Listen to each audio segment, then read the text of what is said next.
moviegoers, I am the host of Midnight Movie Madness, and we are practically at the end of the summer movie season. And what better way to cap it all off than to review the final entry in director Edgar Wright's Three Flavors Cornetto trilogy, The World's End.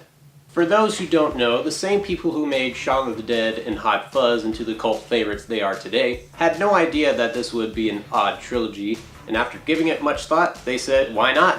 And began working on The World's End, which reunites Simon Pegg and Nick Frost in two new lead roles in a story that would sum up familiar themes brought up in the past films, like growing up and being responsible in life while beating the living shit out of zombies, robots, and evil townsfolk.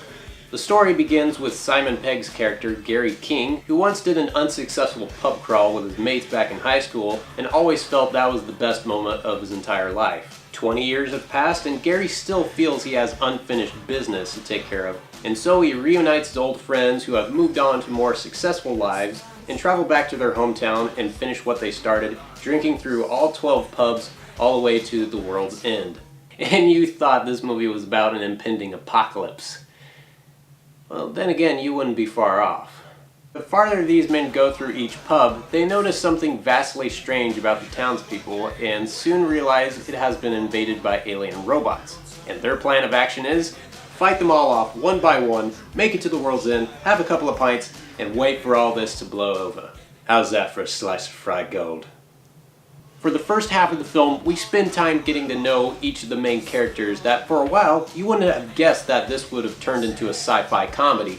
And even if it didn't, it still would have been a great comedy all by itself. And that's a testament to the ingenious writing by Edgar Wright and Simon Pegg. There's enough depth and dimension to each of these characters that it propels this movie from being just an ordinary slapstick science fiction comedy to being a great slapstick science fiction comedy. Speaking of which, I won't dwell too much on the sci-fi aspect of the film, fearing I might spoil the movie for y'all. But I will say this, the fight sequences in this movie are some of the best I've seen all year. They're so fun, energetic, and perfectly choreographed that it makes all the other summer action movies look amateurish. Out of the three films in the trilogy, The World's End feels the most adult in comparison, which is probably why I enjoyed it so damn much. Can't say if it's the best one in the set, that mantle still has to go to Shaun of the Dead, but it's still pretty close in my book. From start to finish, The World's End was a complete blast, as well as the most fun I've had watching a movie this summer since Pacific Rim.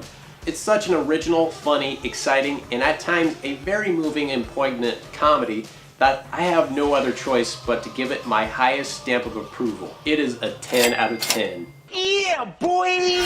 And so that concludes our show. I'm the host. I will see you next time on another Midnight Movie Madness.